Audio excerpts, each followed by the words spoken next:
This is the Gorge. This is a podcast where my friend Sara and I gorge ourselves in overanalyzing a game or game-related topic. This week we are talking about Tales of Xillia for the PlayStation 3 and nothing else. You mean best Tales? Best Tales? 10 out of 10? 100 out of 100? Best Tales? Best Tales! Oh, it's the best. Oh my god. Oh my god, it's so good. Like, it's rare. Like, we talked a lot. I mean, for a game we talked about Abyss a lot, and we talked about Vesperia as our longest podcast. Yes. But all of those games, like... pale in compare. Now... They all have, like, their like, weak points, but, like, Xillia really doesn't. I mean, it has weak points, but those weak points are so minor in the grand scheme of how much fun it is that you really don't care. Like, there's Xillia is definitely flawed, because what is a Tales game if it doesn't have flaws in some way? But it's so good. When it does it right, it does it so right. Oh man. So yeah, we're gonna start off with our usual, just like, spoiler-free portion of it. So can we start with the single? Despite how good the characters are, despite how the story is actually pretty good, it falls in second place to how good the characters are. The single best portion of Xillia, and even Xillia 2, is the combat.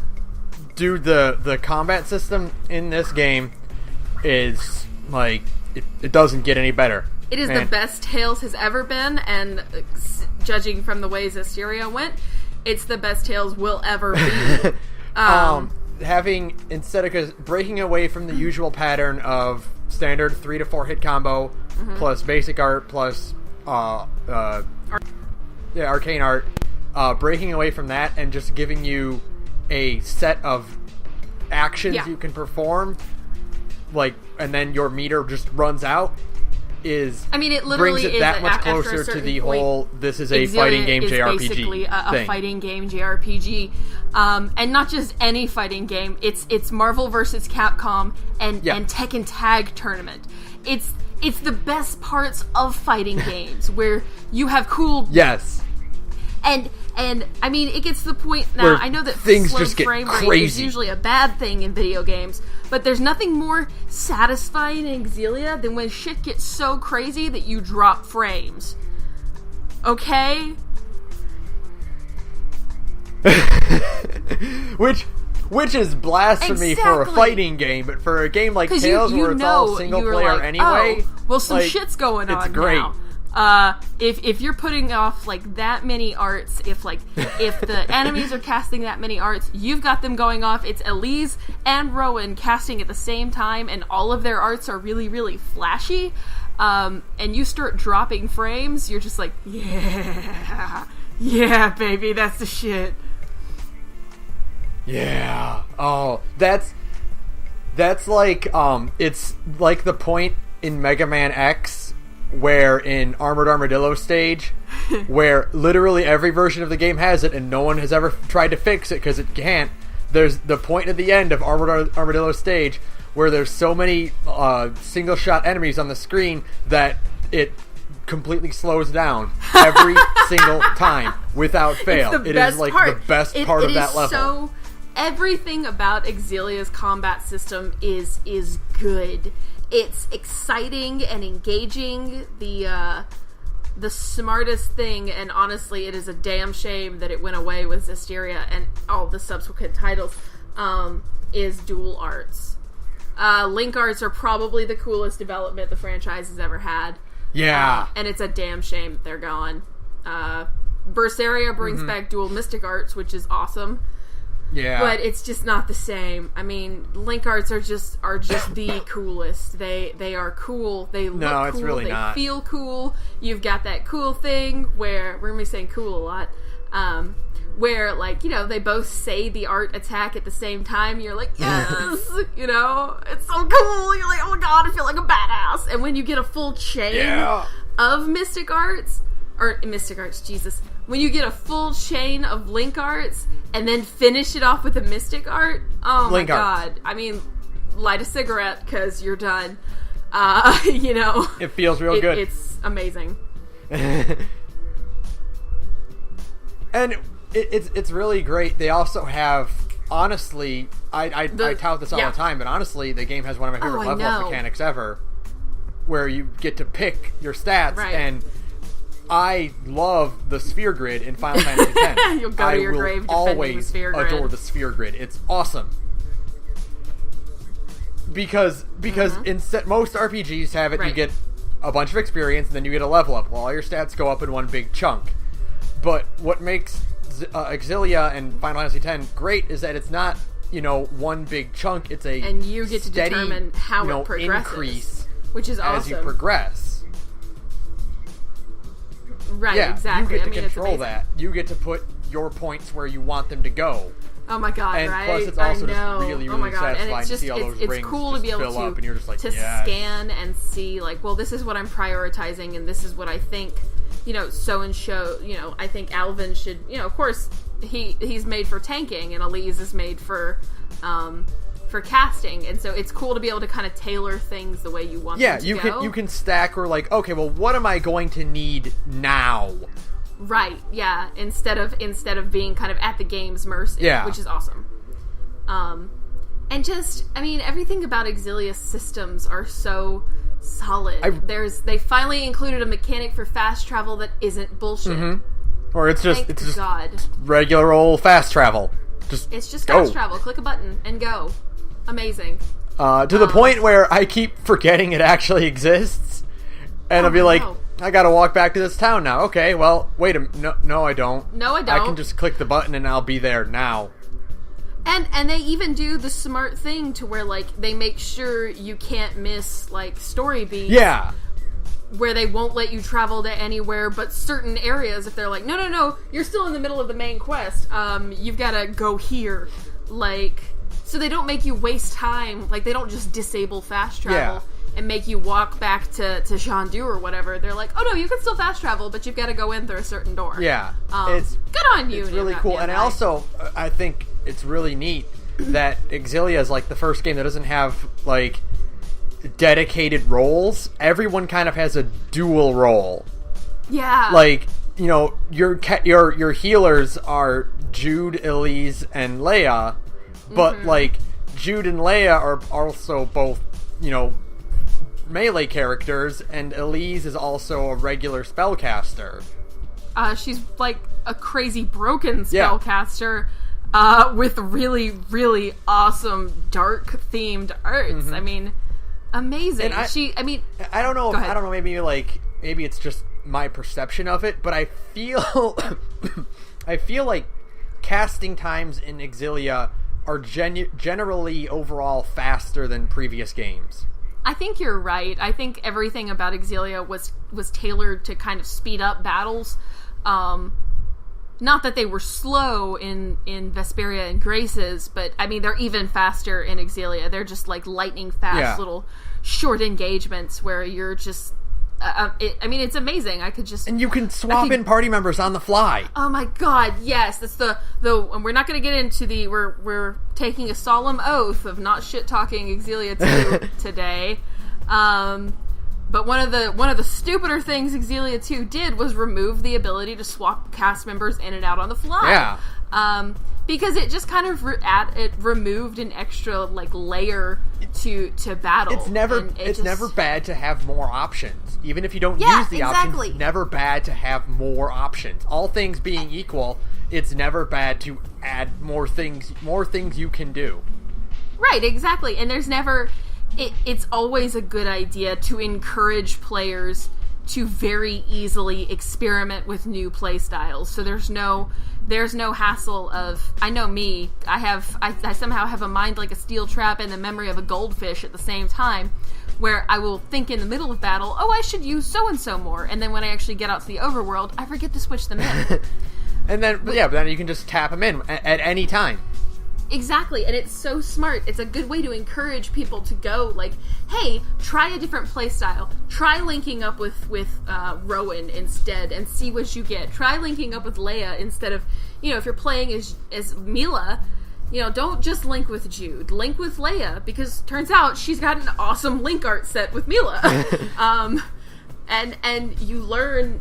I mean, it's such a smart way to just encourage you to really get your fingers into the game's systems. And it's by tying. I'm really kind of divided on the idea of removing the grade system from the battle system. Yeah, that is one of the things I dislike about this, is that there is now a set finite amount of grade you can get in the game. Yeah. And it requires you to do certain grinding tasks instead of just be really efficient in combat.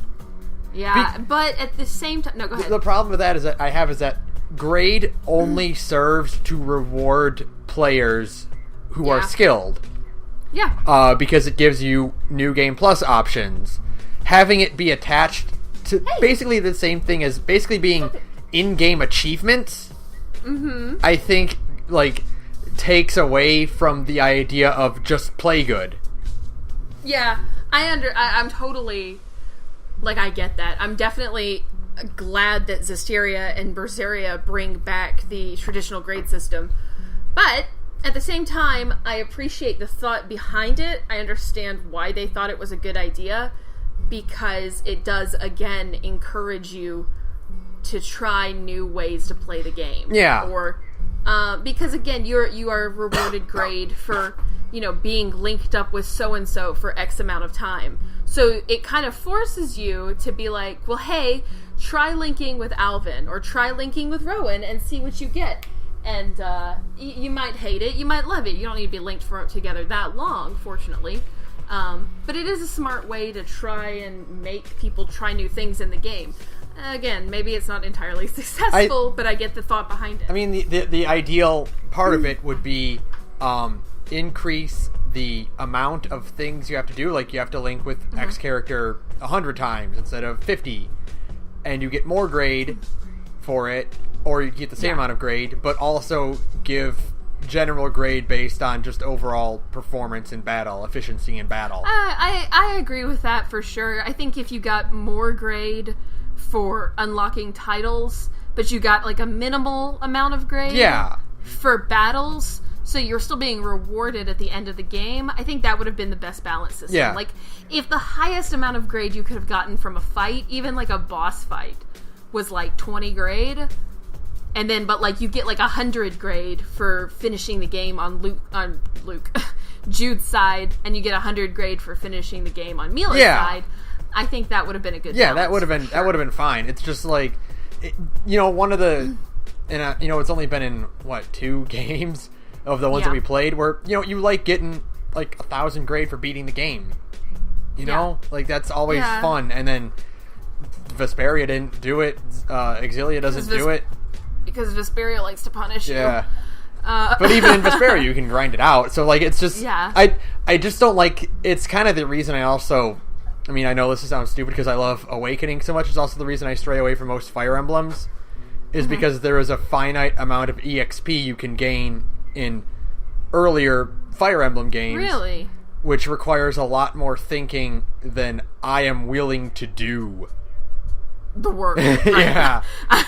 I'm willing to put in the work if you reward me. I'm willing to put in Spoken like a some true work. Kingdom Hearts player. I'm willing to put in some work, but not that much. Right. I'm only one man. Then you'll get the bitch ending you deserve. God, getting everything in Kingdom Hearts 2 Final Mix is I looked at that list and I'm like, Kingdom Hearts 2 is my favorite game in the entire series. I've probably sunk more hours into that than any other game in existence, only because Chrono Trigger is short in comparison. Right. I am never going to completely platinum Kingdom Hearts 2 Final Mix. No. That's never going to happen, because that requires skill in not only in combat but in gummy ships that I simply do not have. You have to ace every single gummy ship mission. Not just beat them all. You have to ace them all. No. What the fuck? No. And I love gummy ships, but not that much. Oh my god. No, we're getting really off topic. We are. But it does kind of pull back to the Xillia thing. Because Xillia stuff is like, it's not even fun grind. No, like, it's a lot of it is busy work. Yeah, it's busy work. Because like in Vesperia, you can grind and get like... What am I trying to say here? Like, you could grind with the blah blah blah tidal wave and you get your necessary grade. In this, you just have to keep initiating fights. It's the difference between, like, in Vesperia has an exploit, whereas Xillia has grinding. Yes, exactly. Like, there's no way you can cheat the system to get more grade. It's a binary. Did you do it? Yes, here's your points. No, you don't get any points. And I guess that was a reaction to the Vesperia blah blah blah tidal wave, but whatever. But you know, in a meta sense, like, finding exploits is fun. That's why speedruns exist and why Pan and Koic is the best thing on YouTube. Right? Yeah, I understand, but from like a game dev perspective, it's like, well, we accidentally made the game too easy because we weren't paying attention to like how this thing interacted with this thing, and oh shit, you can use the blah blah blah tidal wave exploit on the final boss, and I did. You better believe I did. So I guess I see why they did it. Yeah. But at the same time, it wasn't exactly a great decision, and I'm glad they went back to the old grade system in Zestiria and Berseria. Yeah. But we're talking about how much we love Xillia, because it's really damn everything good. Everything about the Xillia just nails it. Oh my god. And it's beautiful. I mean, it's probably my favorite Tales world. Without a doubt. Really good looking world. It is. Vesperia's comes in second place. Because I think that's your favorite, you've said. It's my favorite, like, overall design game. Yeah. Like, Xillia is my favorite game to play, but right. I think Vesperia just looks better. I feel that, for sure. Like, I totally get it, because Dawngrest is amazing and all that. But, I just am personally such a sucker for Xillia's, it's Chinese kind of, it's drawing very heavily from China. Yeah, it's aesthetic, and, you know, it, just the way it pulls from all these different aspects of, like, Chinese culture. There's the huts in Niakara that pull from, like, Mongolian culture, I think. I'd have to go do better research, but I'm pretty sure, you know, the yurts, I guess they're technically called in Niakara. There's the Canbalar, which has it's very narrow and tall. It's got prayer flags. Jandu is just, its name comes from the word Xanadu, from like the idea of paradise. So all of these things they come together, and it's such a nice, unique take on a fantasy world. It's the same thing as when Final Fantasy X, speaking of which, decided to forego the traditional the traditional Western fantasy, and they went with a Japanese fantasy world instead. It felt like a nice departure from that as well with Xillia, to have this very cool, very heavily Chinese mythology inspired game world, and then that was just so beautiful. And as an overall like design choice, Xillia is the first game to use fully animated models. Oh, I know. In game, and they're so good. It's the first one to break away from the text bubbles. Yeah, it went full cinematic. It just has subtitles now, and it's like for the better. Like, honestly, for the better. That's honest an aesthetic that I'm not sad to see go. And honestly, for it being the first foray into kind of like a more cinematic story, they do a great job. Yeah. There's a lot of really well, and not even like the anime cutscenes, just the in-game cutscenes using the models. They're very well choreographed. Yeah. The cinematography is really solid. The camera angles are dynamic. And you get a really good sense of the action even when you're not doing the fighting and it's like, you know, fighting on screen. It's just really cool. I mean, it's done so well. We are so far past encountering Legretta in the canyon. Oh god, you mean the cringiest part of that fucking train wreck of a cutscene. Oh, that slow ass tear reacting to something that happened 5 seconds ago. That 10 frames a second cutscene. Ooh, you love it. Oh, we are so far past that. Like, oh. Thank fucking God. Because it was fucking awful. And I mean, Xillia really does keep the quality going the whole time. It is very consistent with that. And I mean, it's just so appreciated. You know? It's just such a nice upgrade for the series. Totally. And the models are amazing. They look great. I mean, they look great. They look so expressive. good. They're animated well. They have a lot of like dexterity and a lot of articulation in them.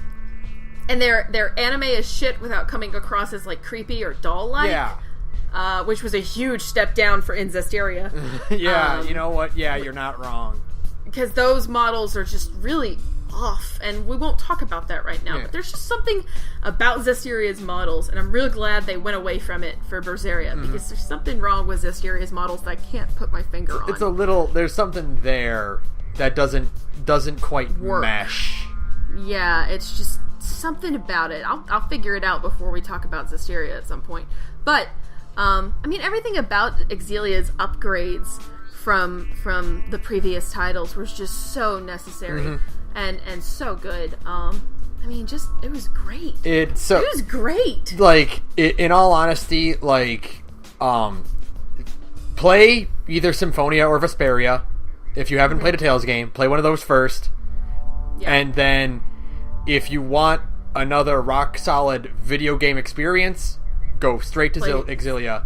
If you want another great storytelling experience, go straight to Abyss. And then play Xillia. And then play Xillia, because Xillia's story is the weakest. Not the weakest. It is the least impressive. It definitely... The story doesn't really... Its characters are cooler than its story. Yeah. It is the best, but I would not recommend it as someone's first Tales game. Because you can't go back. Yeah. You need... It's one of those things where, like, you need to play a previous one so that you can more fully appreciate what Xillia does for the franchise. Yeah, and because Xillia is very, reference heavy. Yeah, Xillia also, like, in its gameplay, it very much assumes you have played a Tales game before. Yeah, absolutely. And it has a lot of throwbacks to old Tales games that you just won't get. Yeah. If you play Xillia first, you'll be lost sometimes. There's a lot of and I mean, I know that the enemies in Tales games are a recurring thing, but it's just something about, like, all the little, like, item descriptions and shit like that in Xillia are very reference heavy, and so if you've never played another Tales game before, you'll be fucking lost. So yeah, like play, like, Xillia should be your second or third Tales game. Ideally your fourth. Play all the other ones first, so then you can just really, really appreciate what this game does for the entire franchise, really. And which is astonishing. It is. I would definitely say it should be your third or your fourth Tales game, despite the fact I will go to the grave unless Berseria just knocks it out of the fucking park. Xillia is without a doubt the best game of the series. Yep. And yet, I mean, there's a lot about its story writing that's really weak, and yet it thanks to the strength of its gameplay and its characters, which we'll get into when we get out of non-spoiler central. But the strength of its characters are really what you're there for, and its gameplay. You're there for the characters and the gameplay, which is what you're always here for when it comes to Tales games, frankly. But this is where they really push it to their most likable. Yeah, absolutely, without a doubt. Whereas Abyss has the least likable cast, and they become very likable, Xillia has the most likable cast, and they just get more likable. Yeah. You know? They just get more. So, yeah, I mean... It's an amazing... I mean, it's amazing. Just the upgrade. Yeah. You know? Oh, yeah. So I will now get into storytelling and spoilers. We're getting into spoilers central? So, I don't think I have anything, like, non-spoilery else to say that could sell you sell somebody on Xillia. One thing I can say to sell someone is that you can literally... I think I said it in the Symphonia cast, but, like, you can turn Jude into Ryu. Yes, you can turn Jude into Ryu. Oh, and you can turn Mila into the god she is, because once you get midair casting and double jump for her, oh my god. Oh my. The first time I pulled off a midair Thunderblade, I had to put the game down and, like, walk away and breathe. I was like, that's the coolest thing I've ever done in a video game ever. I just, like, had to, like, stop and just, like, really take it in, because I just cast Thunderblade in the air. Mila, like, she jumps up and she stops, and the cool magic circle thing surrounds her, and she's just like, Thunderblade! And it's the coolest fucking thing you've ever seen. Oh, right. It's so good. It's so good. This game is pretty. Oh, it's so good. The game's pretty. The game's real pretty. But okay, let's get into Spoiler Central. So if you haven't played Xillia at this point, turn this off. Go play Xillia. It's real fucking short. It won't take you long. I beat it in 18 hours once in a sitting. And that was watching all the cutscenes. So yeah, go play Xillia. We'll still be here, probably. Yeah. But if you have played it before, keep listening. So we'll start off with... I'm up in the air because they're both... Mm-hmm. We usually start with the protagonist. But they're both protagonists. Which one do we start with? We start with the one that you should start playing the game with, ideally, and that's Jude. Okay. Because Mila's... We'll get into this in a second. Mila's plot line is just as important as Jude's, but you miss a lot of the more dramatic story points if you play Mila's first. You straight up miss a big chunk of Wahapa. Oh my god, yeah, you miss all of the emotion, like the massively emotional part of the end of Act 2 or 3, whichever one it was, because the acts in this game are really nebulous. Yeah. I don't know when they start and end, but we'll start with Jude, because you should start Xillia with Jude. Jude is easily, of course, like I mentioned, he's my favorite character to play as. Right. As far as protagonist goes, he's like, it's really hard to place him for me, because I like Luke. He doesn't have the exact amount of growth that Luke has. Mm-hmm. He's not quite as cool as Yuri is, but he has more growth than Yuri. And he's not hard. He's also, like, not as fun as Lloyd, but his maturity is slightly more interesting than Lloyd. It's more refreshing. Yeah, Jude is like this weird amalgamation of a lot of different character traits, and sometimes it works and sometimes it doesn't. Sometimes he just comes across as really boring. And then toward the end of the game, he kind of really comes into his own when he punches God in the face to bring his girlfriend back from the dead. Fucking awesome. Which is like a massive spoiler, but we're in Spoiler Central now, so we can do that. He's just like, he's a very, I guess, relatable character. Mm-hmm. In that he's kind of one of the first. Well, I don't know. He's not really the first, but like he's a protagonist that, like, really. How do I put this? He goes along with what's going on with him, but like he does it in a way that he, like, completely understands that what's going on is he's punching way above his weight class. Yeah, he knows that he is deeply in over his head. And he's just kind of going along with it. And there's a lot of things about Jude's character that I can relate to. Of course, the train goes by while I'm recording. Whatever. There's a lot about Jude's character that I can relate to. Like, very, he's indecisive, and he's just very... He doesn't really know what he wants to do with himself, and he sees Mila as this person who can be like... who can give him a purpose, for better or for worse. And because of that, he is very relatable. He does come across as kind of bland sometimes. A little, like, here and there, you get kind of him just being, like, the generic guy. Yeah. But, like, overall, he's a very much needed part of the cast. He's the straight man. He proves that he is worthy of being a protagonist in the game. Yeah, by the time the game is over, he's definitely come into his own, and he feels a lot more mature than when he started. He was already a pretty mature little kid. Yeah. I mean, he's 15. And he does really have a chance to grow up and come across as being a completely different person by the end of the game. But he still feels like himself. Yeah. He's still mature, and the more kind of... Whereas Mila is like, let's just get this shit fucking done.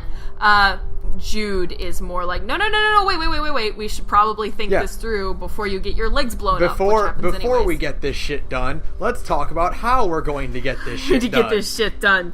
Yeah. And it's pretty cool. Plus, he's just really, really fun to play as. Oh my god, yeah. He's just really, really fun to play as.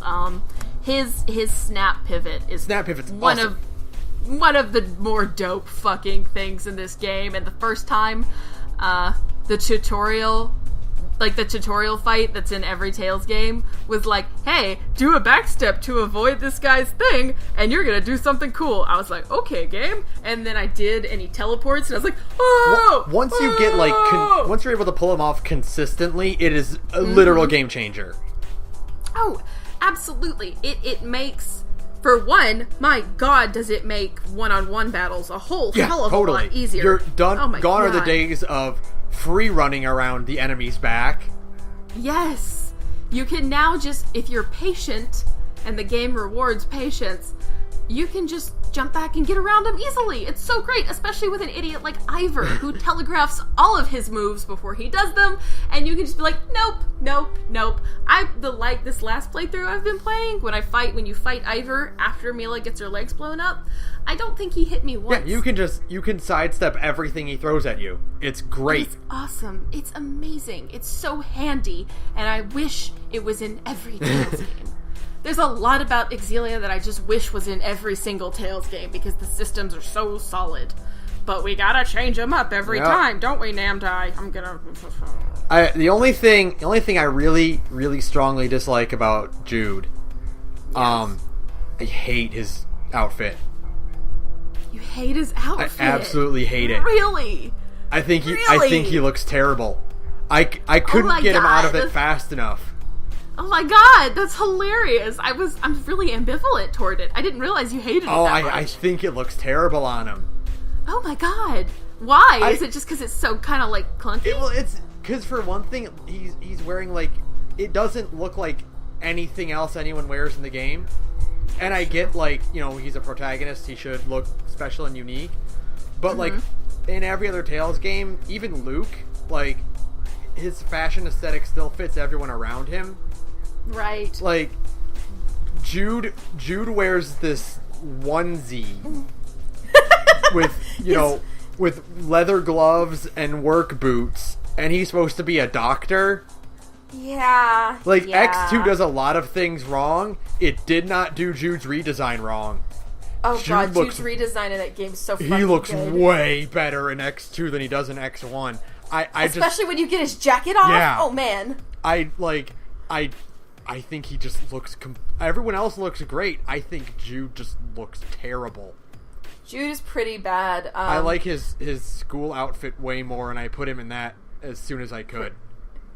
Yeah, I feel that. I wish his school uniform, or his nurse outfit, basically. Yeah.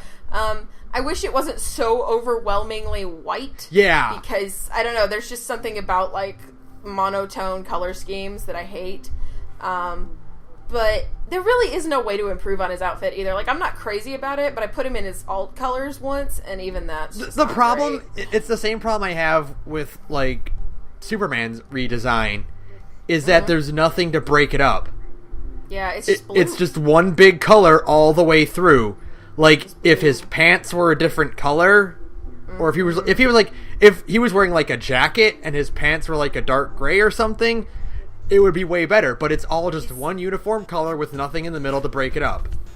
It's pretty bad. And the funny thing is, he is wearing a jacket. You just can't really tell. Yeah, because his pants are the exact same color. I know! It's so bad. It's so bad. And the thing is, the more I think about it, the more you convince me you're right. The more we do this to each other a lot, where we talk each other into, hating or loving something. Natalia. But, like, the more I think about it, because it is so just, like, awful. And the deal is that his model does not do it any favors, because as much as we've been raving about how great the models are, something went stupid in the model for Jude's jacket, because it looks really thick at the collar. Yeah, it looks like, I don't know why. Trim almost. It just looks like his jacket's like 8 layers thick or something. Yeah. But Alvin's is like very like svelte, and I'm like, what happened? What happened? But he just, his outfit is pretty bad. I'll give you that. It doesn't look good for him. It's not good. It's not good. You can't, like, he's weird because, like, when you look at everyone else in the cast, you can kind of tell what they are.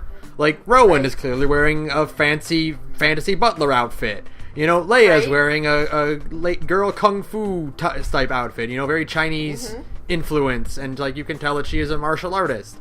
Like, you look at Jude and you're like, what do you do? Space mechanic?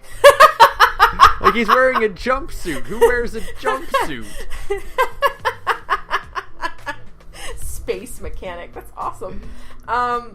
It's not great. And I have a kind of an overarching complaint with pretty much the whole cast design aesthetic.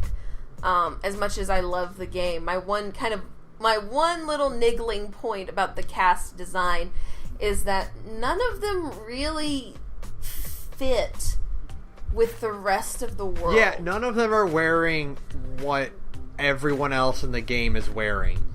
But like a unique kind of take on it. Yeah. You know, because again, they're main characters. They should have their own cool outfits. Yeah.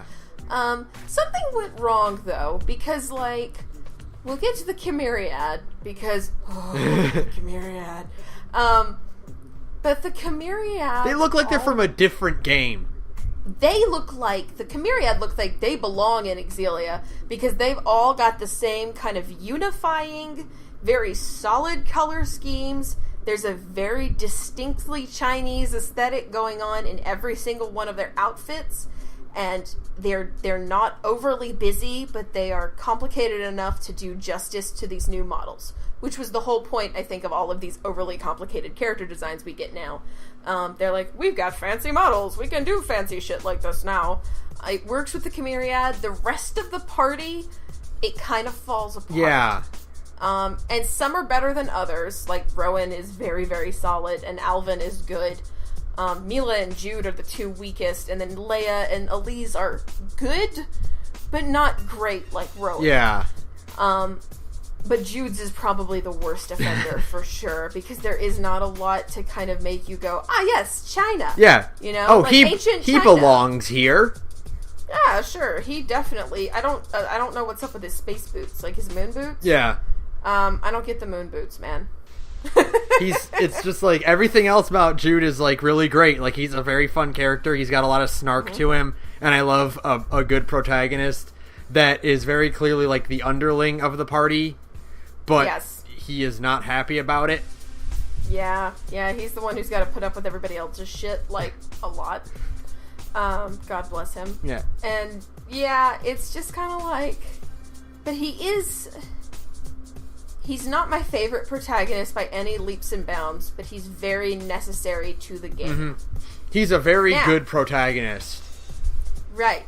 Now, on the other hand, the other protagonist in this game is the best protagonist in the fucking series. Mila is goddamn amazing at, Mila like, is everything. literally God. Mila is literally God by the end of the game. She's God. I mean, Mila is God. Holy shit. How fucking cool. Fucking cool is Mila Maxwell? She's awesome. Like... How fucking cool is Mila Maxwell? She's like, you know, all the best parts of, like, Yuri Lowell and Kamina. She is. She's basically like a Lady Kamina. Yeah. Poor outfit choices and all. Oh, and unfortunate death. Yeah. I just made myself sad. Where she's just like, fuck it, I'm gonna do it. She oh God, help me, Jesus God, I could just talk all day about this girl. Because the moment I knew I was going to love Mila Maxwell until I was in the grave, and even then, I'd probably get to, like, the gates of heaven and be like, excuse me, St. Peter, have you heard the good news about our Lord and Savior, Mila Maxwell? You know? I really, the moment when she gets her legs blown up is probably... It was life-changing. I said a little... I crossed myself and said a little prayer right there because I had found my savior in that moment. Just the fact when she gets blown up and she still comes flying out of the smoke and she's like, I'm gonna fucking kill you! And then she gets blown up again and that's the only thing that can stop her and she makes the villain, like, pee himself a little... is amazing. I don't need legs to fight you. The part where Jude and Ivor are being little bitch babies and trying to fight each other at the port, and she's literally crawling away. Yeah, because she's going, like, I have shit to do. I don't need this. I have shit to do, and she's crawling away, and they're both like, we're fucking idiots. God, how cool they're like, is Mila, she? you literally can't actually do that. And I mean, she probably would try to crawl all the way to Fenmont to try and fuck up Noctigal again and get killed. But she would try to do it, damn it. That is just... She's great, man. Like, it's hard to pinpoint, like, the best moment of Mila because all of her moments are the best moment. Oh, her moments are amazing. The fight in the Coliseum where she gets to do all that cool acrobatic shit and it's, like, proof that her legs work real fucking good now. And the fact that she, you know, as soon as she gets her legs working, she's like, hey, giant worm motherfucker, let's fucking go. Just the fact that she's got, like, inspiring lines to every member of this cast. She can just say exactly what needs to be said, and they're all just like... You could call Tales of Xillia Tales of the Mila Maxwell fan club, and nobody would dispute that. Because it's pretty much what it is. Like, she is the de facto leader of the party, without a doubt. Oh, like, without a doubt, 100%. And she's so cool. She's so cool, and she has the most bullshit boss fight in the entire fucking game. And every time I think, I should replay Mila's storyline, I remember that you've got to fight fucking Muse in the goddamn afterlife. And all I can think is, I'm gonna fucking kill myself. Because just thinking about it makes me angry. That harkens back to, why do Tales games keep giving us one-on-one duels? They never work right, because Tales is a game just based on party mechanics. Oh god, and it's so... Like... so bad. Like, you know... The fight between Luke and Ash is awesome. The fight between Yuri and Flynn, both of them have the best music in the entire game. Those fights fucking suck. Those fights fucking suck because they're supposed to be cool, dramatic fights, but you spend 95% of them running away from the other guy. Yeah. You know? Because you're like, fuck, I can't heal. I've got to run across the field, eat a lemon gel, and then get back into it, and wash, rinse, repeat. Yeah. With Jude... Jude, you can backstep everything and snap pivot everything and dodge it all, but Mila doesn't get that. Mila just has instant spells.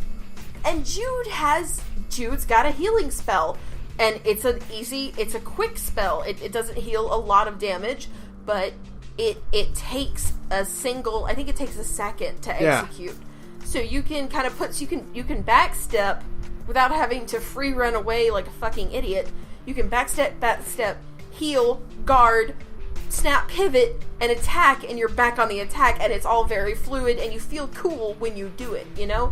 Not so much when you're fighting Muse with Mila, because one, Mila doesn't have a fucking healing spell, and two, Mila doesn't have a fucking healing spell, and three, Muse's fucking art list, I'm vomiting blood. I'm vomiting blood, and there's a red ring in front of me, because I hate that fight. It's so bad. It's the least fun I've ever had, and I admit I did it to myself because I played it on Unknown, but still, I had never had a hard time with that game on Unknown until that moment, and when I got to it, I thought, alright, this is the point where I cut off my own legs in rage. Because Mila is, like we said, she's the leader of the party, but, like, she needs a party to lead, because she's a spellcaster, and even if she does have instant spells, in order to deal the heavy damage, you need a second to actually cast the spells. Yeah, exactly, because her little quick spells are cool, and the spirit shifting is a cool concept, as having like a true spell sword character. Like, they attempted it with Kratos and Zelos, but they're either casting or they're on the attack. They're either healing you and casting first aid, or they're on the attack. Yeah. Let's be real. That's the only reason you have Zelos cast any magic in that game. But Mila is a true spell sword because she can get off really fast little instant spells that take no time to cast. There is no casting time. She just flicks it off and you just spin the TP and the AC. But to get, like, the hard-hitting spells, you've got to fucking do this some old-fashioned bullshit. Yeah, you've got to... There's a casting time. You gotta wait. And it's the worst with Muse. Because Muse has all of these little bullshit... Like, her fucking hair attack spell, like, her hair attacks can guard break.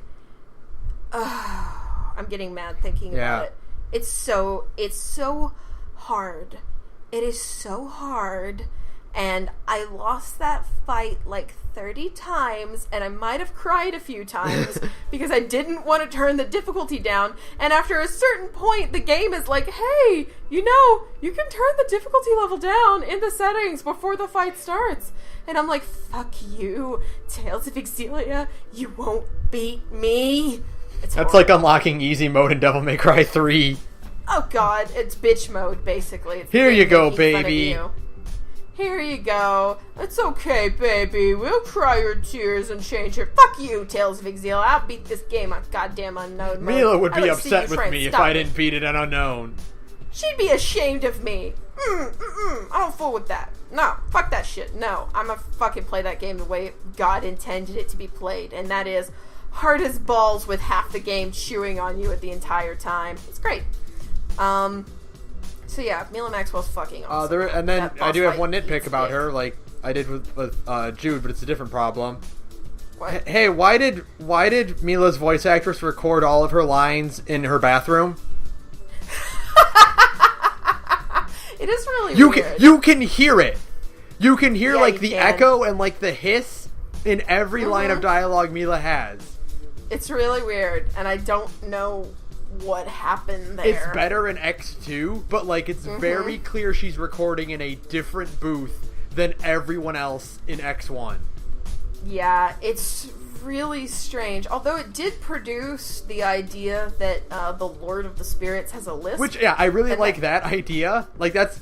It's cute. It's really cool. cute, and like it's a neat little humanizing quirk to her character. But it's like you can tell the audio quality is just different for every line. Noticeably different. Yeah, it's not good. And I'm just like playing the game for the first time. I'm like, why does she sound like a red versus blue character? Am I listening to Rooster Teeth right now? No, actually, you're playing a Tales game, kid. But like Mila's it's weird. You know what? And I also, those are some of my favorite jokes. Like one of my favorite like style of jokes is like when the godlike figure gets a human body, and they're just like, "What does this do?" with their own body. Oh man, there's an awesome skit where she gets her first head cold, because, it was like it's raining or something like that, and she sneezes and like everybody else they're going through the mountains and you get a skit, the snowy part, and you get a skit where everybody's bitching about how cold it is, and Mila's like super excited because she's never been this cold before, and she gets a head cold, and when she sneezes, she goes, "Ooh, mucus!" And she gets really excited. And I'm like, I love you. I love you. Or when she literally collapses in the street because she remembers she needs to eat now. Oh, I know. It's amazing. And she when she's like, when you first meet her and Jude's just like, man, some fucked up shit's happening. She's like, he's like, what are you doing in a skit? She's like, I am hugging you. Humans like to be comforted with the act called a hug. And you just imagine this godlike woman giving a very confused 15-year-old a hug, and he's like, why are you doing this right now? Or when they very, like, the first time they ever meet, and Mila drowns him for a while because she forgets that humans need to breathe. Yes! Oh my god! And just, what was the other one that I thought was just so funny? Oh, when she's like, I'm the Lord of the Spirits. And Jude is like, how do I know? And she's like, well, you don't exactly have an ID card for being Lord of the Spirits. Yes! I was just like, oh my god. You're like, oh, it's this kind of game. It's this kind of game. And they do it so well. Like, sometimes that alien, in quotation marks, character in a human world not knowing what's going on, sometimes it can be kind of grating. But they do it really well with Mila because it's just really funny. Mm-hmm. I mean, it's just genuinely funny the whole time. It's because she's not embarrassing herself. Yes. She's just really funny about it, and she's really excited about all of it, too. She's just like, human bodily functions are amazing! and it's really, really funny. Just because she's so enthusiastic about humanity. And that's because she's actually human, but we'll get, Mila, I love you. She's so cool, especially when you realize that she's been a human this whole time. She's not actually God. She's just a people with, like, the aid of the spirits, but she's just a people. She's just a person. And she's a decoy for the real God. And who is Van? Who is an asshole, and Van, it's the same thing. And she's just so cool, and she never has, like, a real existential meltdown about it. She kind of has a moment before she dies where she's just kind of like, I don't think I am who I think I am. And then she goes, well, fuck it. I still have a mission to complete. I still have a purpose in life. I'm gonna fucking do it. And, I mean, that's amazing. She's amazing. I ain't got time to bleed. I love her. And I could probably spend... how long have we been talking? Already at 51 minutes? Oh, God! And like 25 of those were on Mila. Oh, God, we should move on. Yeah. I can't help myself. So next on the list would be Alvin. Because he's the next member of the party. Oh, boy, we're going to be here for another 25 minutes. There's a lot to say about Alvin. Alvin is probably one of the more interesting characters the series has ever produced. He is probably the best traitor character. Because yes, for sure. There's never really, like, a point where he's like, I am the traitor. It was me the whole time. Right, like, yeah. Raven gets that. Kratos gets that, Zelos gets it. But, like, there's never a point where Alvin is like, I am the bad guy. It's always just like, I'm up to some shit. And I'm an asshole. And it might come back to the party, it might not. I mean, he has the scene, obviously, where he tries to kill Jude and Leia, but that isn't the same thing. Because it's for a different reason. That is, like, dark. That's, like, the lowest point of his life. Yeah. And holy crap, does that scene feel, like, completely out of fucking place in a Tales game, doesn't it? God, that was just an emotional... that was another moment where I had to get up and walk away for a while. Because, that is such an emotionally intense sequence that I did not, even after all of that fucked up shit showing Muse killing a bunch of people, or the aftermath of Muse having killed a bunch of people, and Mila's just died, and Jude's literally, like, catatonic from how horrible the whole thing was, and then here's Alvin, and you're like, hey, Alvin, what are you doing? Oh, no. Oh, no, he's got a gun. Oh, no. And then it's just this really emotionally raw sequence. They really should not have had the fight, like the boss fight. What? Okay, the boss fight. I thought you were about to say, like, the Leia versus Alvin No, fight. they should have had that entire thing be in a cutscene, because I really think that would have punched it harder that you as a player don't have control over this. Yeah, like, for sure. this is gonna happen whether you want it to or not. Yeah, I think, but it's a Tales game, you gotta have your duel fight. But I like that. I think it was Hideo Baba, who's like the executive producer for the series. Baba said that he wanted it to be obvious from the word go that Alvin was and it's kind of one of the things that really annoys me about some people when I see them, that they're playing Xillia for the first time. Like, haha, Alvin's the traitor. Yeah, no fucking shit, Alvin's the traitor, asshole. The point is that he's supposed to be blatantly the traitor, and you're supposed to think, well, what's up with this guy? Why is he so blatantly the traitor? You're waiting for the point where he does the, aha, I was working for the bad guys all along. Mm-hmm. But it never really comes. It looks like it's going to show up, and then it's like, no, not today. JK, it's a lot more complicated there's that one bit in the Coliseum where, I can't remember the exact details of it, but like, where Alvin Alvin has to go patrol the stands. Oh yeah, because they're looking for the members of Exodus who are supposed to be at this fight. And then when the members of Exodus reveal themselves, and like, Alvin's like, they weren't where I expected. I swear I didn't. They got one over on me. Like, I swear I had nothing to do with this. Yeah, and I like that. I love that. Because like you get the same idea of like but despite their planning, the members of Exodus still won. Because of a character's thing. But it's not that he betrayed them, it's that he screwed up. He made a mistake, and like, but he's, as the traitor character, to make a mistake like that is something they're like, oh, well, I didn't expect it to go down that way. Yeah, because it kind of casts Alvin in a different light. Yeah. He's a bit more, I don't know, he's such an interesting character. Because, like, I love that whole scene because it is such a blatant moment of Mila, like, she says, I'm leaving this to you. I know you can do it. I think that's her line or something like that.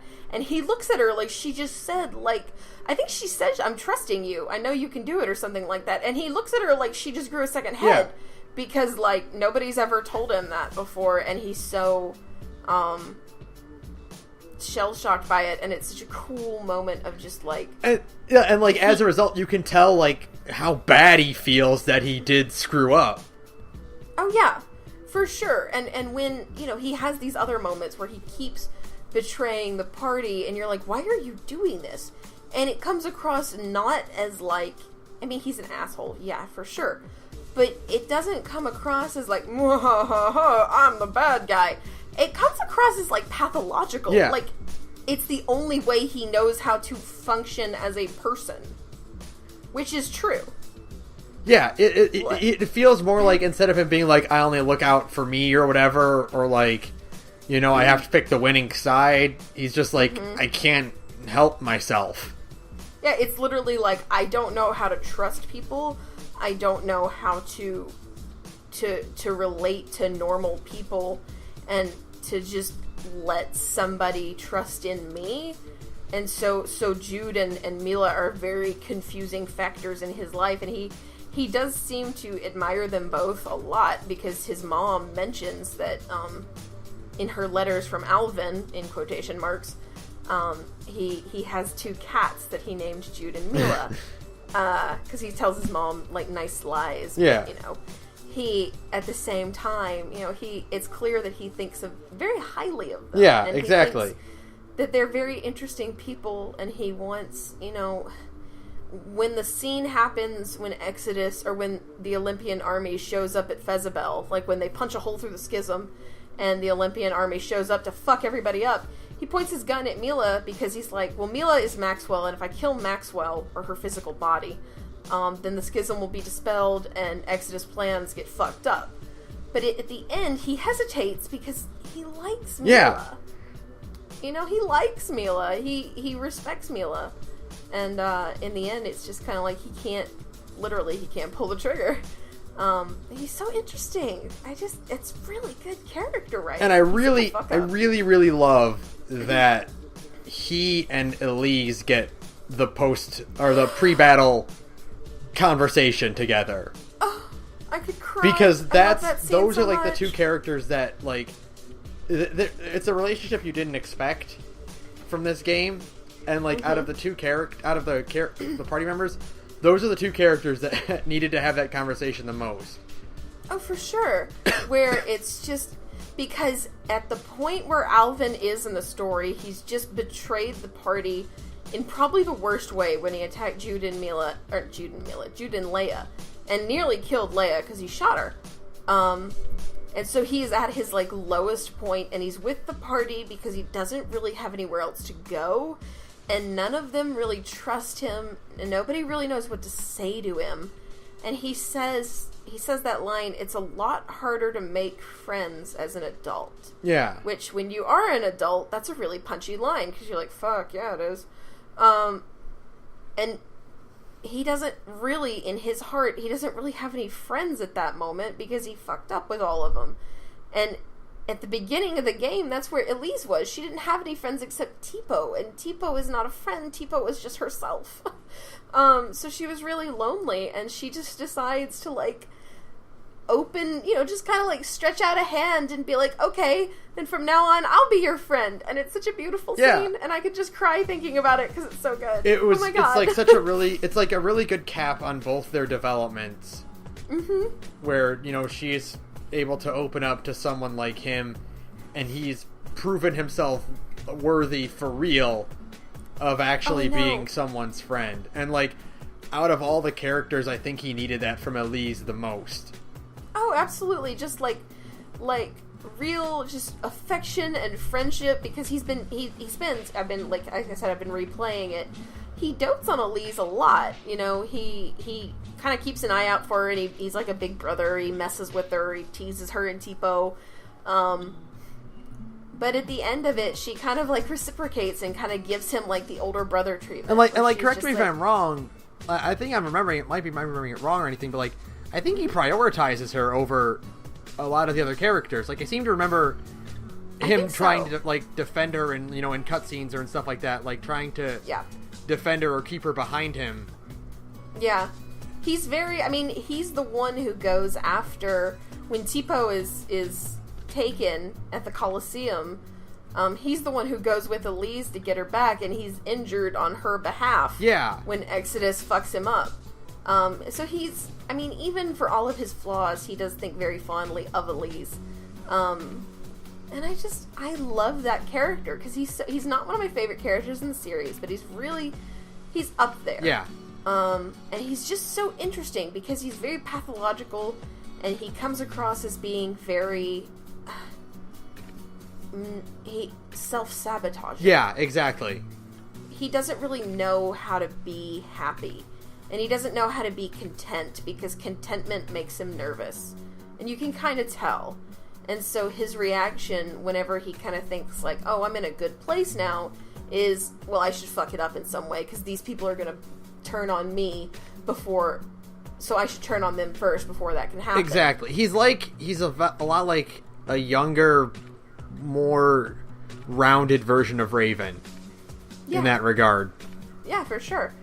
And it's just really, he's just really the whole cast is so good, and he's just such a good testament to the writing power, the character writing power in the game. Not so much the plot writing power in the game. Yeah. But the character writing power too, because you get a good idea of the fact that he's an Olympian, and Rizamaxian society is based entirely around spirit arts. But as an Olympian, he can't cast spirit arts. So he literally exists on the outside no matter what he does. Yeah, of every part of society, basically. Exactly. He has nowhere to go.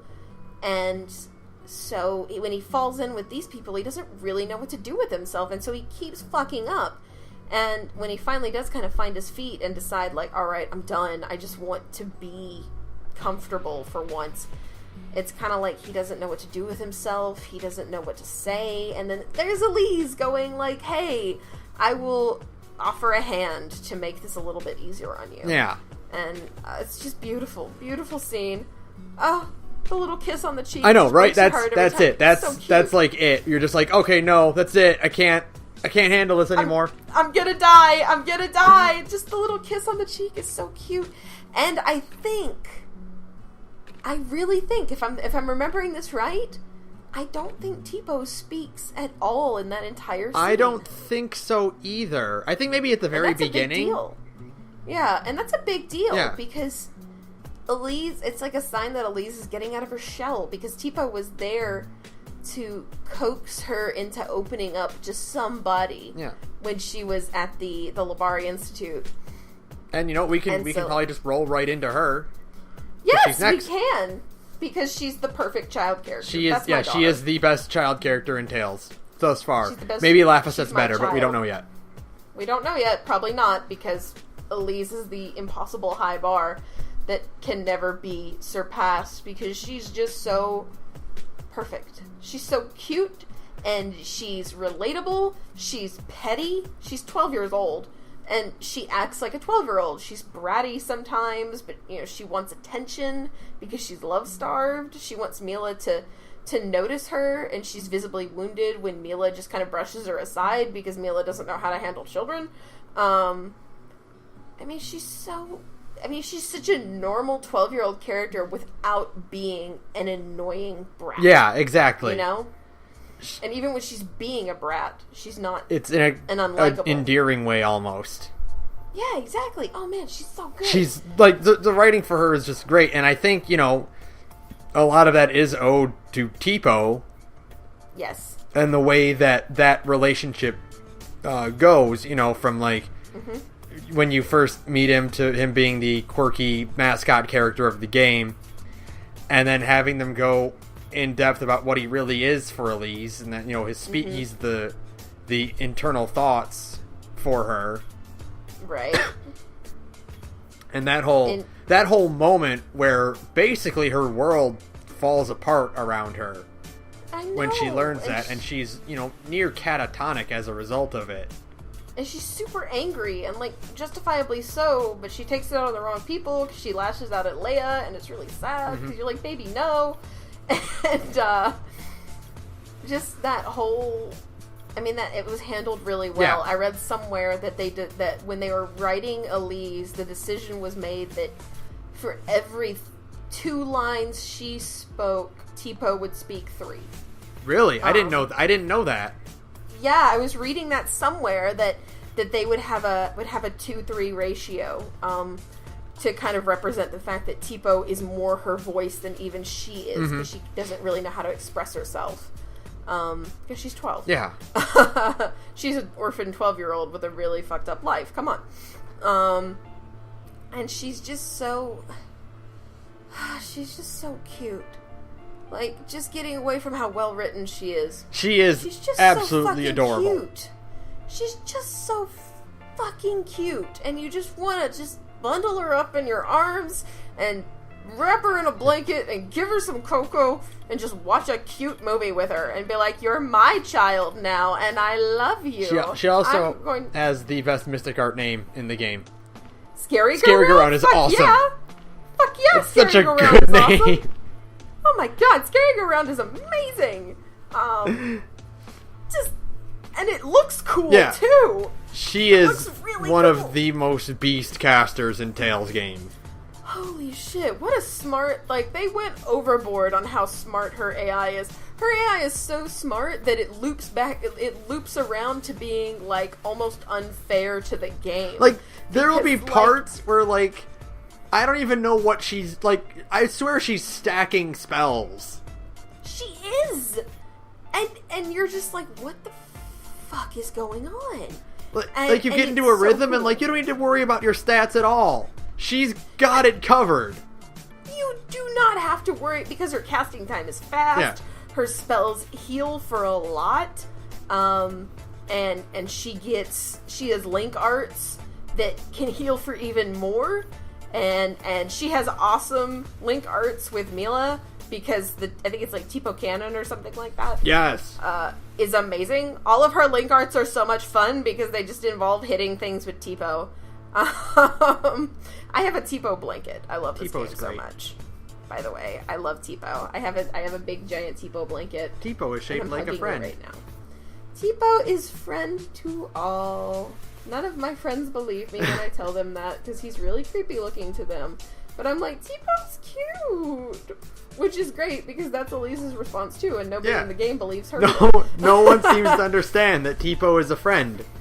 Tipo is friendly and cute, and I love the part when you're about to go to Jeondu with the whole party for the first time, and Alvin convinces Rowan to let Elise come along, and Tipo looks at Rowan and goes, "You're stuck with us, butler!" And then eats his face. And I'm just like, yes. See, I love this ridiculous mascot character. It's great because, like, and it adds so much to her because, like, yeah, it's terrifying to realize that, no, Tipo is not sentient and Tipo is just an expression of her personality. Right. And then after that, you're like, oh god, all the crazy shit that Tipo said came from this 12-year-old. And it's really funny. Like, it loops back around to just being hilarious. Because just, like, the things... Because after that point, when Elise becomes aware of it, that, like, oh, Tipo is my inner voice, sometimes Tipo will say things, and she's like, shut up! Yeah, exactly. It's so good! Which she, like, I think at some point, Tipo, like, insinuates that Elise has a crush on Jude, because of course she does. It's a Tales protagonist and a 12-year-old girl, of course. You know, she says that, and she's like, Tipo, shh! You know? Yeah. And I'm just like, awesome. It's great. Awesome. Like, that just...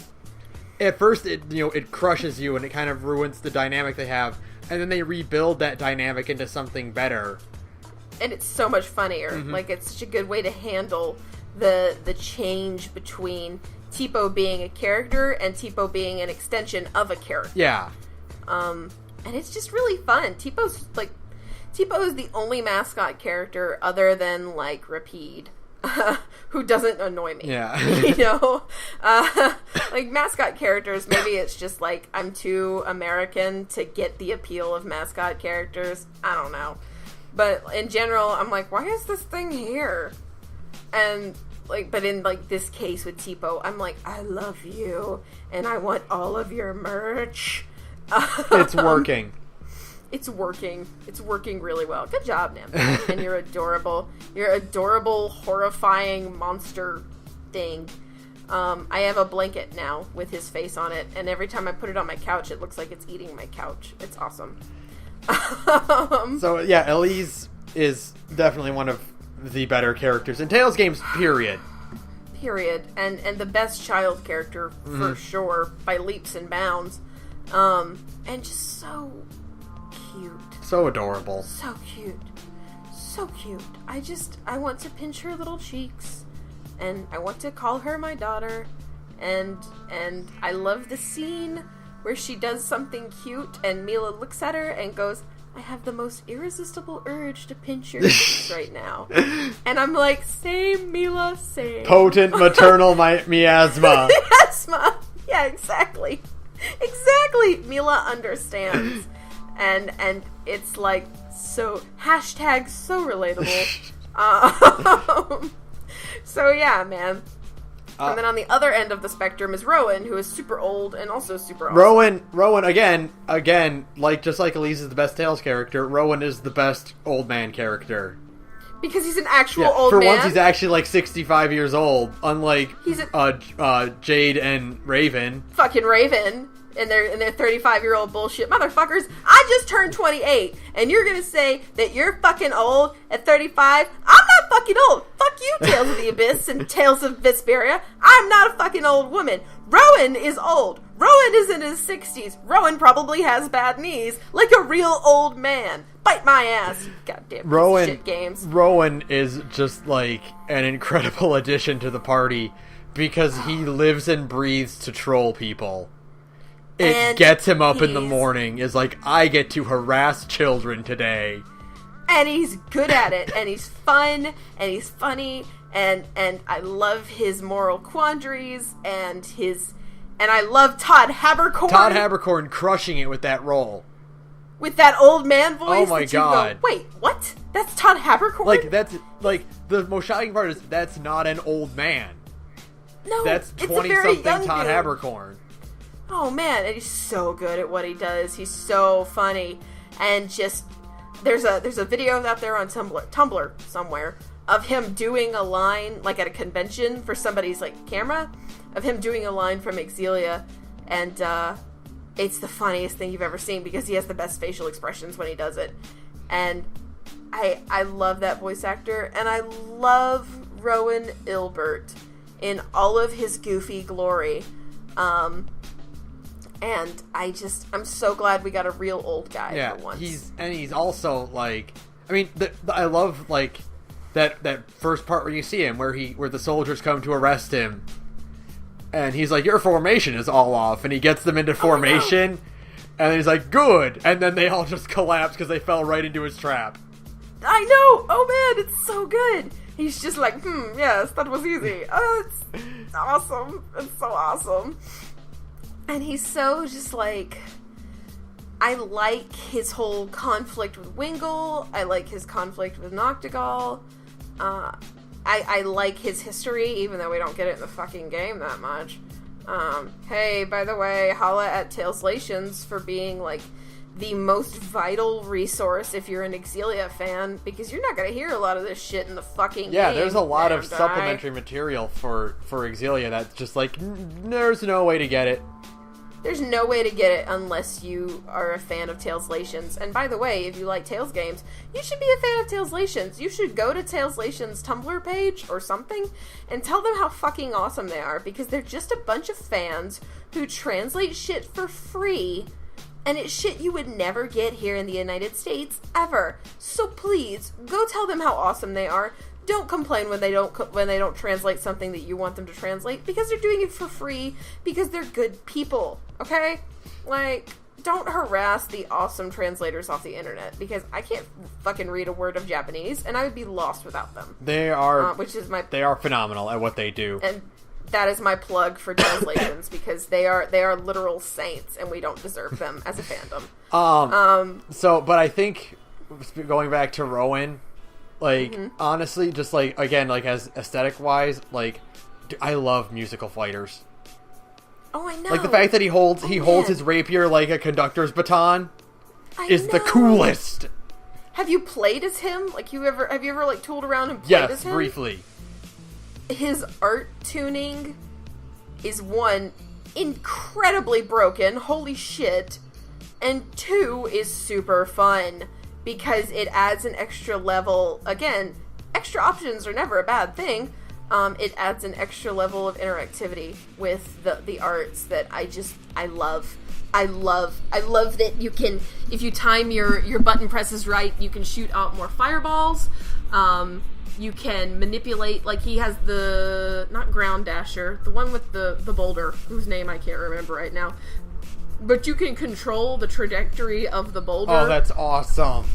And all sorts of cool things like that. There's just different little... Every art has a different gimmick that is related to the conductor part of his role in the game. And so you can just do all these little fun things, like I can't remember its name again right now, because I've been talking about all this other shit. He has the cool magic bell spell. Yes, I know what you're talking about, though. The giant bell. Yeah. Where you can, again, if you're playing as him, you can control the way the bell swings using the controller. Stuff like that. It's so cool. Fucking rad.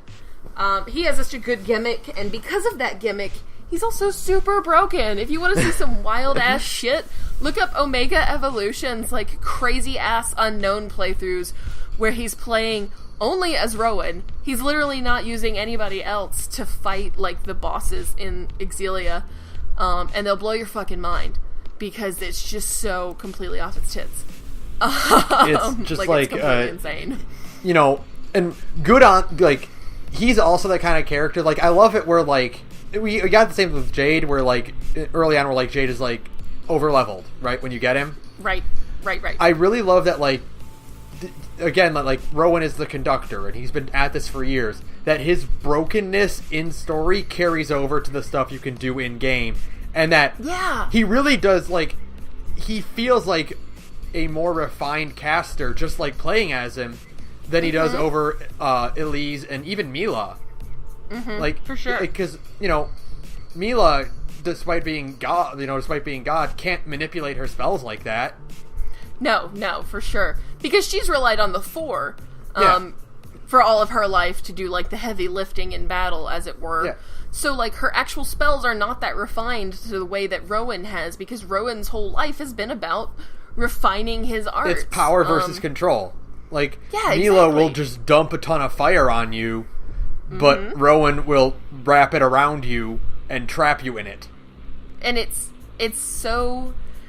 really fun and satisfying when you're actually playing the game and conducting these arts, and you're just like, oh, I can just, if I time my button presses right, I can spam Fireball 8 times in a row with the TP cost decreases with every subsequent cast.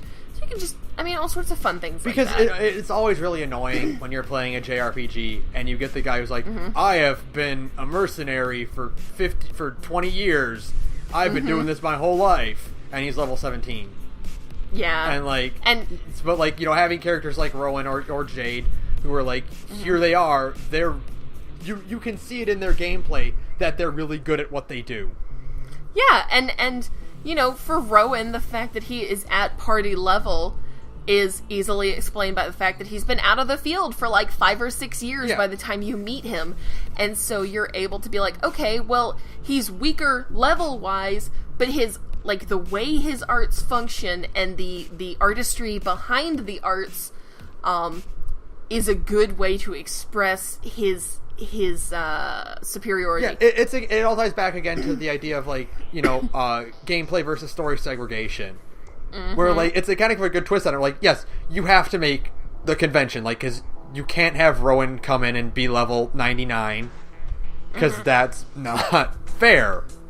Right, and it makes the game less fun. But by having his actions and his abilities reflect decades of refinement and training, you can still get the idea across that he is an experienced veteran fighter. Yeah, exactly, and he's just on another level as a fighter and as a tactician compared to the rest of the party. It was so cool. It's just cool. I hate to use that word again because I feel like I used it a lot. Again, the thing is that Xillia really does split the difference between Abyss and Vesperia when it comes to party growth. So Xillia's characters do all as a general lean more towards the cool side. Right. And they're definitely cooler, and they're not nearly the level of complete asshole that Abyss's characters kind of stray into. Rowan comes close to Jade's trollingness, but Jade is an asshole, and Rowan is just a grandpa. He's just grandpa. He's just having a good time. Jade is actually just not a good person. That's the difference. Rowan at his heart, and you can tell with everything he does, he's a good person. He's when he isn't trolling, he is so genuine in his for the cast. Yeah. The series is served so well by these upgraded models because you can tell just by the way he looks at the rest of the party, he has such a genuine affection for all of them. He's all smiles. He's all smiles. There's a part in Shandu where a rock slide happens, and he yanks Leia out of the way, and Leia kind of takes a minute to get up because she's a little bit, fragile. And he's just so, again, it's the Todd Haberkorn voice acting, working with these really good models where he, she says, "Oh, Rowan, you're hurt. I'm sorry. It was because of me." And he just says, No, I'm fine. I'm more worried about you. How are you? And the way the voice acting is done and his body expression, it just comes across as so genuine, where you can just tell he just adores these kids. And how can you not like a character like that? Come on.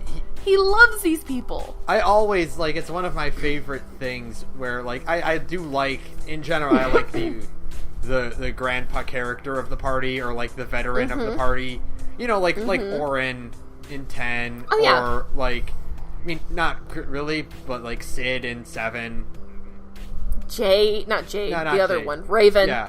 Raven, not Jade. Jade's the worst. You get, that idea of, you know, you see, like, this old guy who's, like, they're proud to be amongst this party of youngsters. Yeah, these awesome kids who are just doing their best, and he's so obviously proud of them. And he has, because we're tying this into, actually it works out really well, because so far we've been able to tie it into everybody who's had a pre-final boss fight conversation. I think one of my favorite, he has a lot of really good interactions with Elise, but my favorite interactions are his ones with Leia. Yeah. I love their final boss conversation. I love their victory skits. I love the one where he grabs her and starts dancing with her, because he's just so happy. And I mean, you can just tell how much he likes these kids. And I love it. It's so sweet. He's so proud of them, and he's so endeared to Leia and her optimism that he clearly has not been able to kind of feel in the same way that she does, and he just respects it. He doesn't just like it about her, he respects it about her, that she can keep a smile on even when she's miserable, and even when things are hard, she just trying to keep going. And I just love it. Yeah, exactly. I mean, you can tell he likes these people a lot. He's really genuine just characters. a very endearing and fun character, and very much... again, this game is... One of the things I keep coming back to for this game is, like, it's very much appreciated what it does. Mm-hmm. Oh, for sure. Like, that's probably, like, the best way I can put it. Like, it doesn't...